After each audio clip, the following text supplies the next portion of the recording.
Classificação indicativa. Livre para todos os públicos.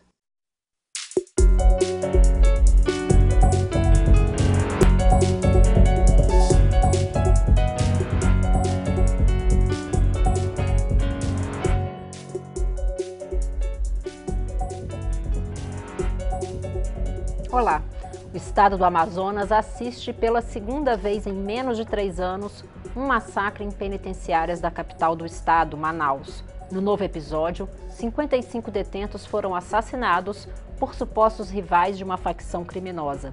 Por que a tragédia se repete? Por onde começar a mudar a situação de nossas penitenciárias?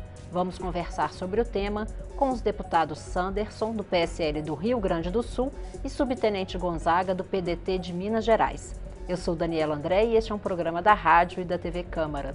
Deputados, bem-vindos ao Câmara Debate. Deputado Sanderson, por que essa repetição de uma chacina? A gente está vendo novamente uma chacina numa penitenciária. Daniela, brasileiras, é um prazer estar aqui conversando com a TV Câmara e com o povo brasileiro.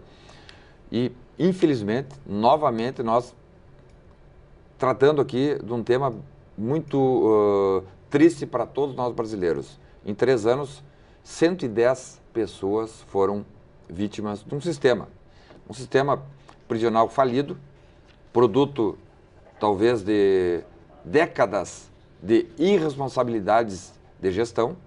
Eu, meu colega Subtenente Gonzaga, eu imputo sim a falta de gestão, porque o Estado, o próprio nome diz polis, o Estado existe como fundamento para prestar segurança, polícia, enfim. E o sistema prisional faz parte do sistema de segurança.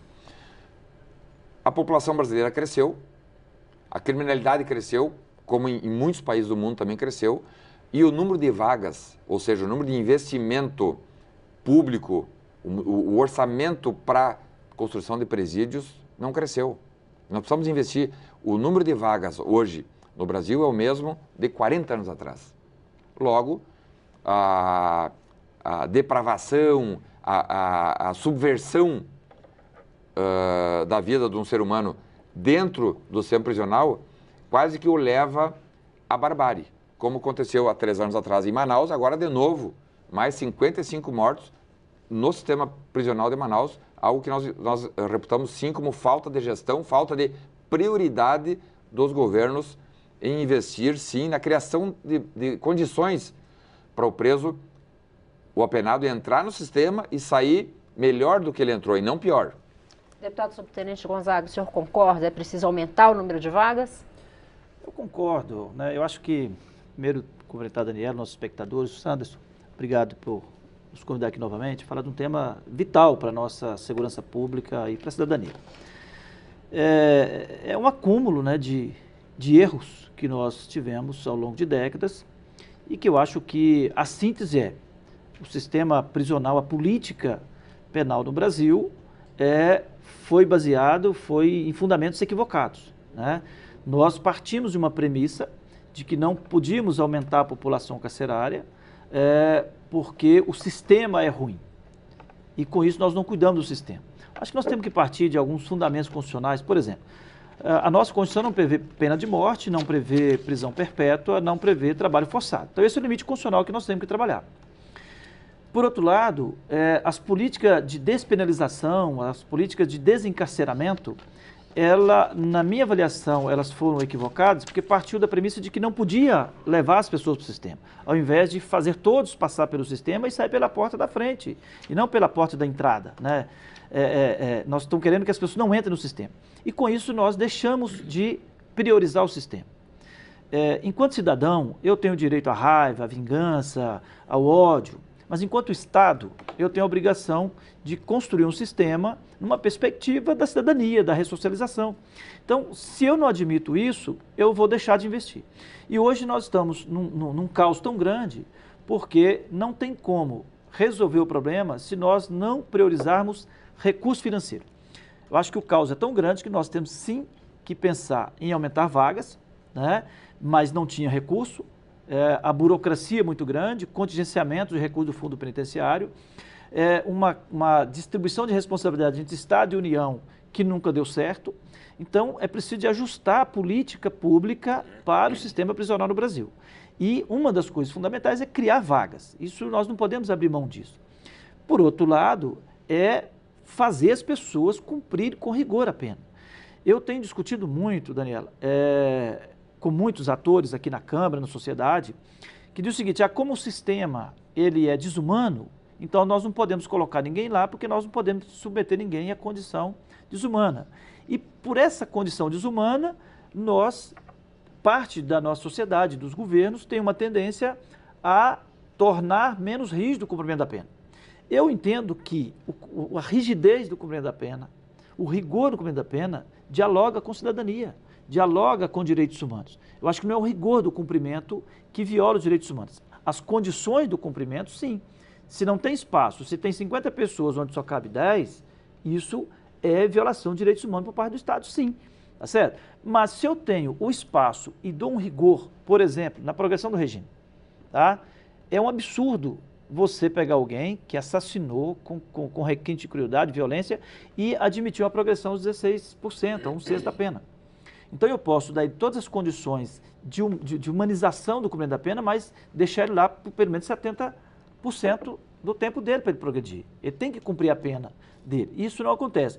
E junto essa política de falta de vaga com um sistema desumano e que, portanto, leva o Estado a não querer colocá-lo lá dentro, nós perdemos, o Estado perdeu o controle do sistema prisional e gerou esse caos que Manaus é apenas uma referência, né? Eu acho que nós precisamos de modificar a legislação, nós temos proposta de modificação de legislação, no sentido de tornar mais rígido o cumprimento do regime fechado.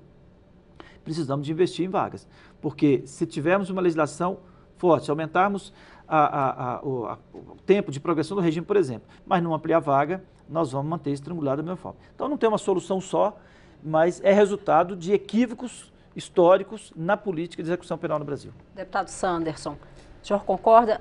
De onde viriam recursos para atender essa necessidade? Vejam, eu imagino e tenho trabalhado nesse sentido que não será apenas uma atitude ou uma ação ou uma estratégia, meu colega subtenente Gonzaga, que resolverá essa questão. É um conjunto de ações, mas passa sim por ações aqui do Congresso Nacional, né? Inclusive eu estou trabalhando na construção de um projeto de lei para tornar mais rígida a questão do controle da comunicação ou da não comunicação de apenados com o mundo exterior. Já há tecnologia mundo afora para fazer o tal de cercamento eletrônico nos presídios, para que não haja comunicação de presos via celular, WhatsApp ou qualquer tipo de meio telemático, né? Isso existe, essa tecnologia, agora é uma tecnologia cara.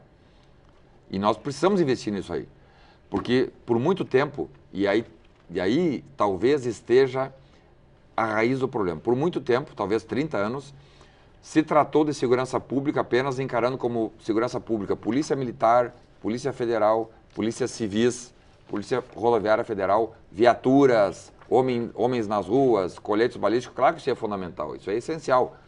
Mas o sistema prisional como um todo ficou alijado do sistema de segurança pública, quando o sistema prisional ele é parte fundamental do conjunto. Parte fundamental. E é um reflexo de um impacto direto ele foi retirado, no crime nas ruas, né, deputado? O crime nas ruas. Né? Em muitos estados, sequer há carreira dos agentes prisionais. Né? Em alguns estados é Polícia Militar que faz, outros é Guarda Municipal que faz. Né? Então, não precisamos, e subtenente Gonzaga tramita aqui na Câmara dos Deputados, pronto para ser pautado, inclusive, a chamada PEC 372, que cria a Polícia Penal. Algo que já existe na maioria dos países do mundo. Nos Estados Unidos, a Polícia Penal é uma realidade há muito tempo. Que é o quê?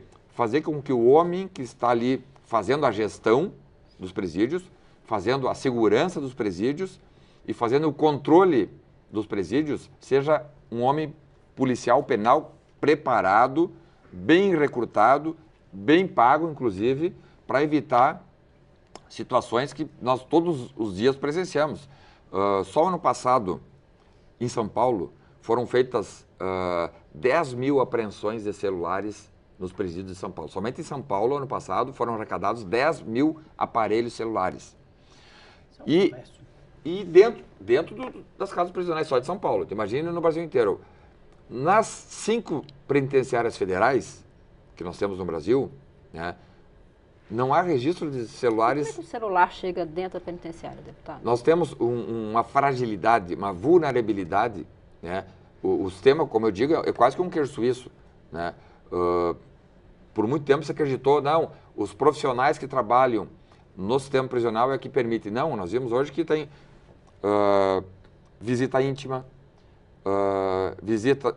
visita de familiares, visita de religiosos, visita de psicólogos, de advogados, né? E que muitas das vezes esses celulares entram através desses atores, né? Se tivesse um controle mais rígido, como tem, por exemplo, nos presídios federais, dos 5 presídios federais, não há registro de motins, não há registro de mortandades, não há registro sequer de aparelhos celulares dentro dos presídios federais, porque o controle é rígido. Há uma disciplina, há uma espécie de um protocolo de procedimento, né? E nisso aí nós temos que investir, né? Da onde virá o orçamento? Nós somos a 9ª economia do mundo. Eu venho da Polícia Federal, né? Onde nós, nos últimos tempos, nos dedicamos muito a combater a corrupção. E nós vimos que só em corrupção, nós botamos ralo afora cerca de 200 bilhões por ano. Isso é um dado, não é um achismo, é um dado oficial feito pela Polícia Federal. 200 bilhões por ano vão para o ralo da corrupção. Um presídio federal, que é em alto nível, é o padrão norte-americano, custa em torno de 45 milhões. Então imagine, 200 bilhões que vão todos os anos para o ralo da corrupção e nós não temos dinheiro para investir, não. Nós não temos interesse e prioridade para investir. Não, vamos construir. Por muito tempo se pensou, não, nós temos que construir, em vez de presídios, escolas e hospitais. Eu digo, não, nós temos que construir escolas, temos que construir hospitais e temos que, nesse momento, também construir presídios. Porque é desumano tu contar com um presídio onde cabe, como o superintendente Gonzaga falou, onde cabem 50 pessoas, ter 300 presos. Deputado, a gente vai fazer uma pequena pausa. O deputado subtenente Gonzaga vai acrescentar as informações na volta. Câmara Debate volta já. Nós estamos ouvindo os deputados Sanderson, do PSL do Rio Grande do Sul, e subtenente Gonzaga, do PDT de Minas Gerais. Nosso tema é o sistema penitenciário. Continue conosco.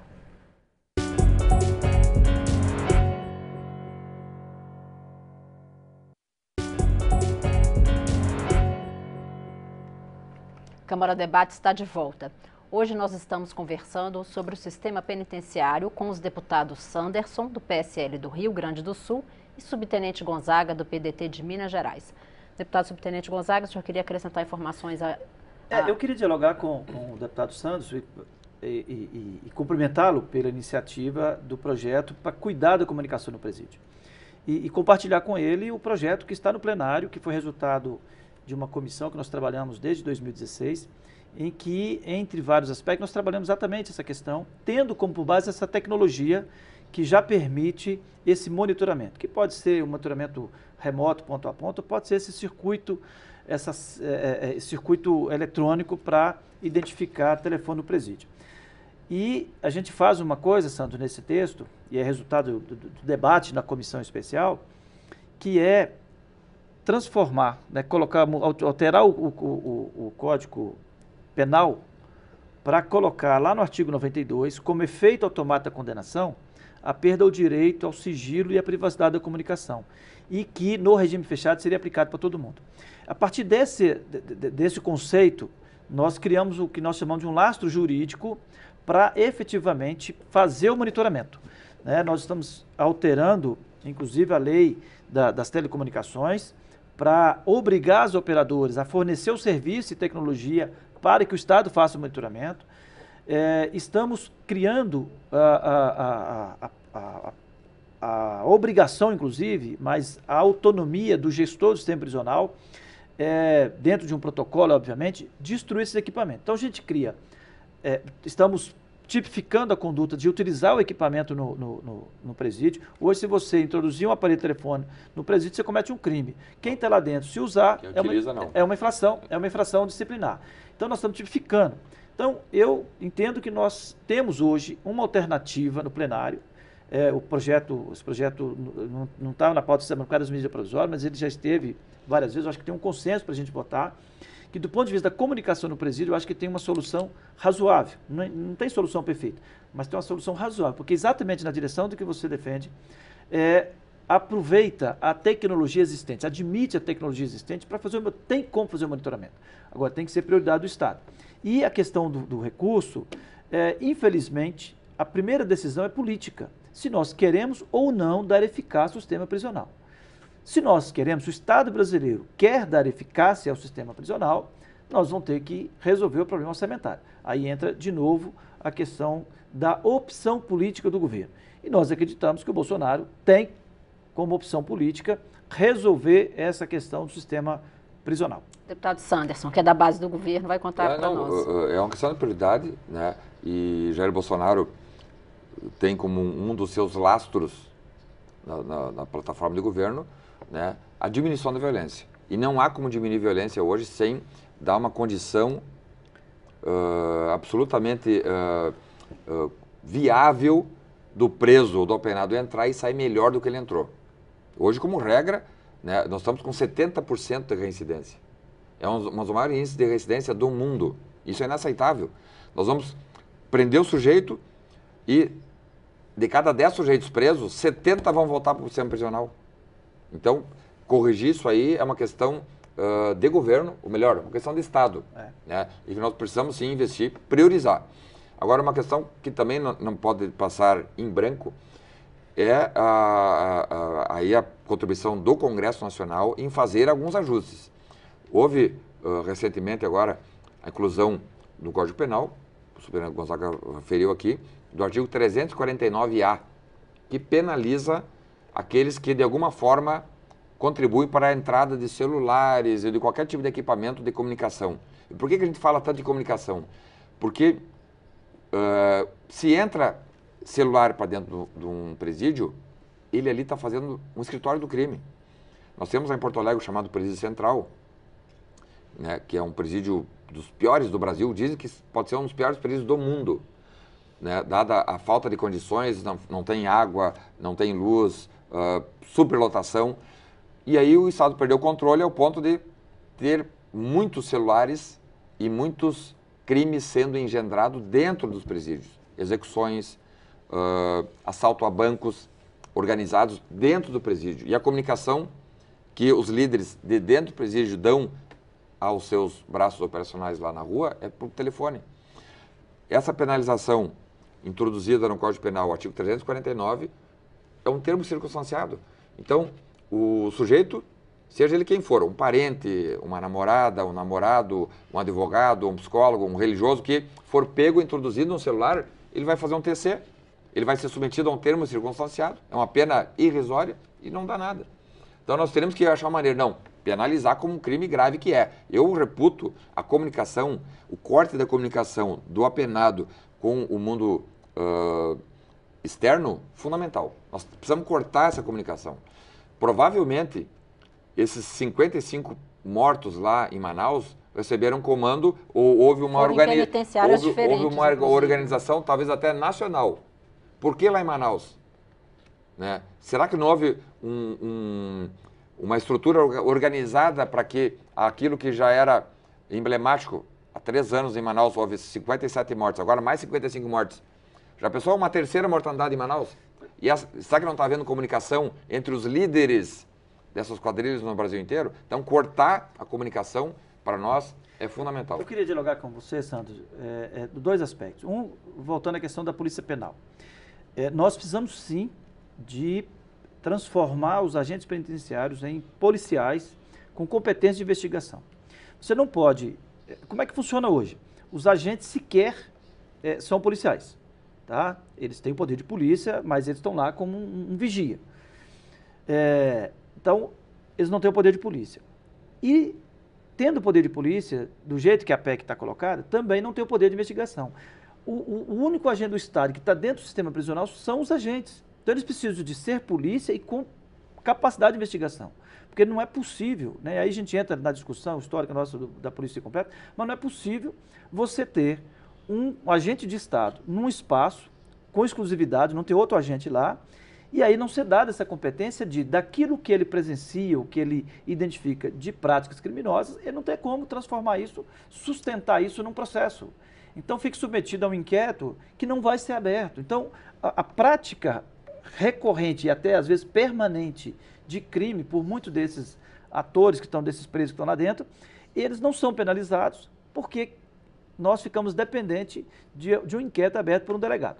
Então, esse é um problema. A outra questão da comunicação, nós temos que superar, na minha visão, uma discussão que eu acompanhei aqui por 4 anos, que é uma tentativa de responsabilizar as operadoras para fazer o monitoramento. O monitoramento tem que ser do Estado.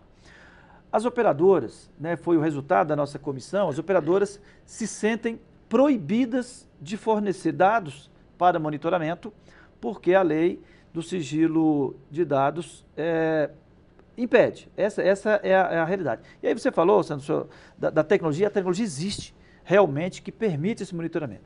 Então, e defendendo aqui a construção que foi feita na comissão, não é minha, então por isso eu sinto a vontade para defender, o resultado dessa comissão aponta que nós precisamos de garantir na lei a obrigação das operadoras em fornecer o acesso às informações para o monitoramento. Fornecer para quem? Fornecer para o Estado. O monitoramento tem que ser de responsabilidade do Estado. Então, para dialogar e concordar, né? E acho que Manaus é resultado da proibição do monitoramento também, porque tem uma limitação legal.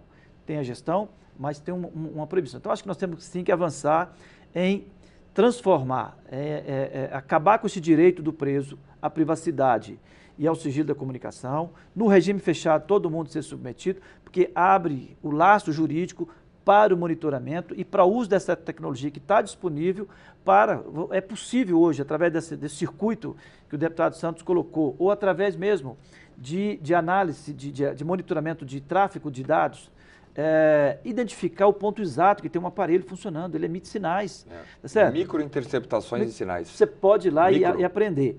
E nesse texto aqui, Sandro, nós estamos admitindo a destruição, tá certo? Encontrou, queria só trazer mais um ingrediente aí, falando de Manaus. Manaus era um presídio sob vigilância privada.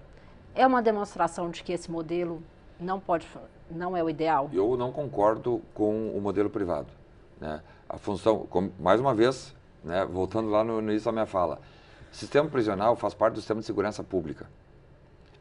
Achar que retirando o sistema prisional do corpo de segurança pública vai resolver o problema é um ledo engano, né? Nós não temos bons exemplos no mundo onde presídios privados deram certo, né? Então, nós temos que sim investir em algo que está dando muito certo, que é o sistema prisional federal. Nós hoje temos 5 penitenciários federais com rigor disciplinar, com regras claras. Todo preso que entra lá, o próprio advogado é notificado. As regras aqui são essas e essas e essas. Se ele quebrar a regra, ele não vai ter direito à visita íntima, ele não vai ter direito a banho de sol, ele não vai ter direito a se comunicar com o familiar, né? Essas regras são claras. Então, rigorismo disciplinar. Investimento no homem que está ali fazendo a gestão e o controle dos presos. Os agentes penitenciários federais, né, têm uma qualificação igual ao dos agentes federais da Polícia Federal ou da Polícia Rodoviária Federal. São recrutados da mesma forma. Isso aí também arrasta para dentro do sistema algo que no sistema estadual ou municipal não tem, né, que é investimento em homem qualificado, motivado, fazendo a gestão e o controle dos presos. Deputado Gonzaga, 30 segundinhos para a gente encerrar. Realmente a terceirização é um equívoco, a privatização também. E o sistema prisional federal está funcionando porque não admite a superlotação. Então é possível executar a pena corretamente. Então, uma das condicionantes é não ter superlotação. Nenhum policial, nenhum sistema prende e leva para o prisional. ele tem que ser admitido lá. E jamais, em momento algum, foi admitido sequer ocupar a disponibilidade de vaga. Então, esse é um exemplo de que temos que ampliar vagas se quisermos garantir rigidez no cumprimento da pena. Deputados, obrigada pela participação. Câmara Debate termina aqui. Eu sou Daniela André e conversei sobre sistema penitenciário com os deputados Sanderson, do PSL do Rio Grande do Sul, e Subtenente Gonzaga, do PDT de Minas Gerais. Você pode rever esta e outras edições em nossa página na internet ou no YouTube. Obrigada pela audiência e até mais.